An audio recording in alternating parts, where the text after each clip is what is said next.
Alrighty, advanced group, or those of you have just elected to do the advanced lesson 2, again, you're always welcome to, and here we go. We're going to build on the basic lesson of audio processing. We're going to add one more step, and this is advanced because it requires lots of trial and error and lots of getting used to and lots of really sort of refining what you want to hear and what you want to look for.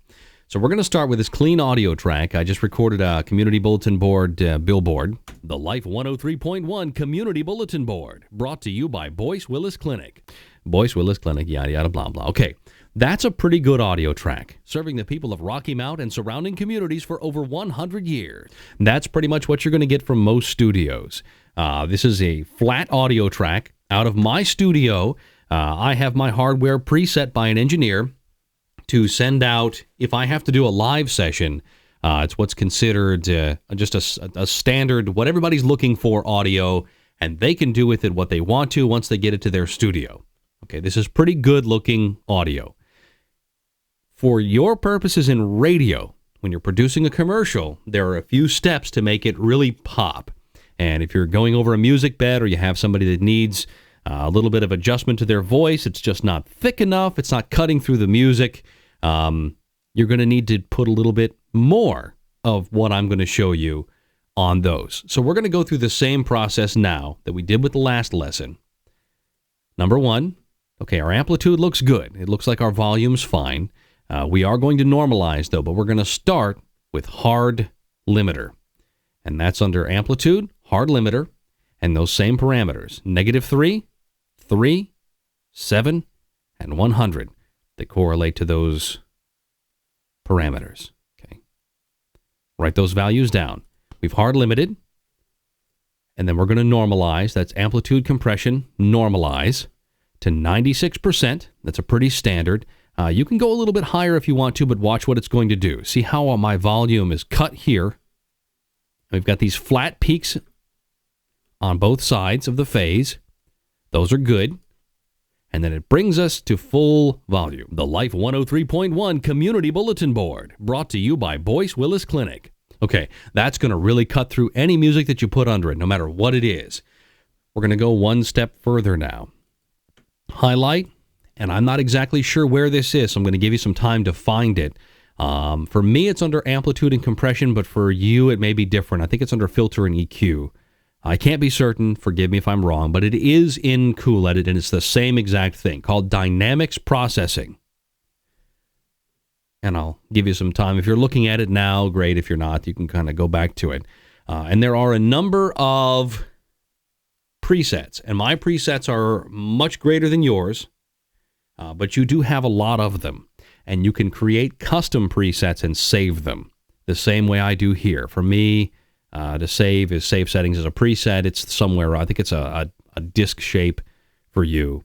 But what we're doing is creating points on this line. I have 1, 2, 3, and I'll create 4 separate points. Well, not including our start point here. But we'll listen to it as long as this line is perfectly diagonal across this box. It doesn't affect the audio at all.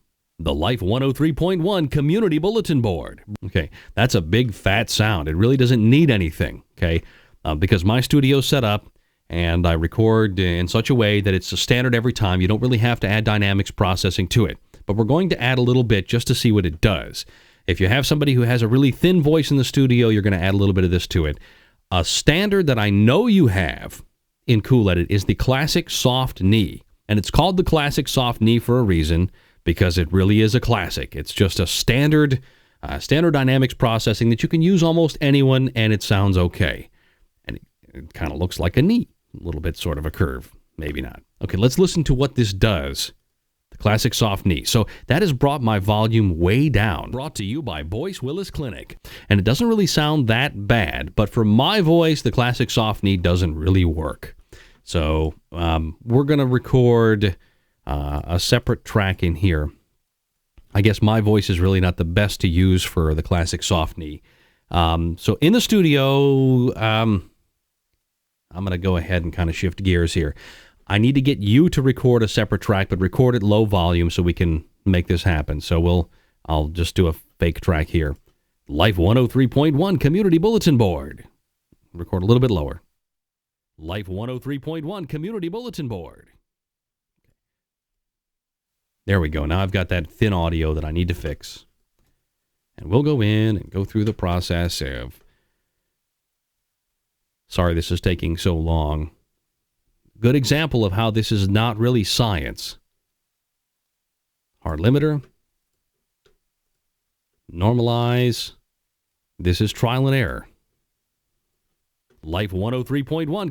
And then we're going to go to dynamics processing and play around with it. Try different presets. See how it sounds. This is just an extra part to making thin vocals sound thicker. So I'm going to widen this out. Click, drag, experiment, play with it, see what it does. Community Bulletin Board. Life 103.1 Community Bulletin Board. Okay, so that's really cutting through. That turned my voice into a big monstrous abomination, really. That wasn't that great. But you'll notice that this is volume, and this is your dynamic processing.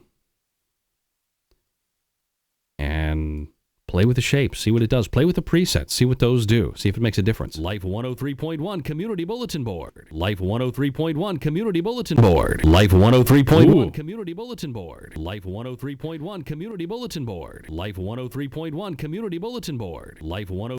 And I will share a secret with you. A good shape to use. Let me redo that. A really good shape for voiceovers, and you can kind of look at this and steal it from me if you want to. I have a preset in dynamics processing called voiceover. Okay, take note of this shape. This, and for some people, bumping this second note up a little bit works really well for voiceover. So take note of this shape. Make yourself one and cool at it, and save it as a preset and call it voiceover. Okay, listen to this. 3.1 Community Bulletin Board. Okay, now it lowered our volume a bit. So we might want to go back in here and take the volume up some. Oop, my microphone's popping again. Static in my room. Okay, that affected it pretty well. Which brings us to what these different parameters mean in dynamic processing. This is volume. This is the amount of processing you're going to get. So if you process it and the volume's low, take this last node and bring it up. Now notice what happens when I go down with volume at my very last node here. Get a really super low volume. So we'll go back to it again and play with it. Practice it. Go back and forth. Try, experiment, save presets, see what sounds best. I'll bring the volume up here. And this shape, with this node, we're sitting at about negative 55, 60. And here, all the way up to the top. Life 103.1 Community Bulletin Board. And you're really getting a nice, thick sound. That's actually too thick because the processing that I have in my studio already does that to the sound. So you can use what I send you. You can record your own. I'm going to send examples. You can, like I said, choose to find somebody in studio to record it for you. Just a quick 5-second recording. Add this processing to it to review the hard limiter, normalizing, and then dynamics processing. And this is kind of what your voiceover curve looks like. Not really much of a curve, but this is appropriate for most voices. As always, if you have any questions, give me a call, send me an email. I'll help you out with this. Good week. Have a good week, and good luck.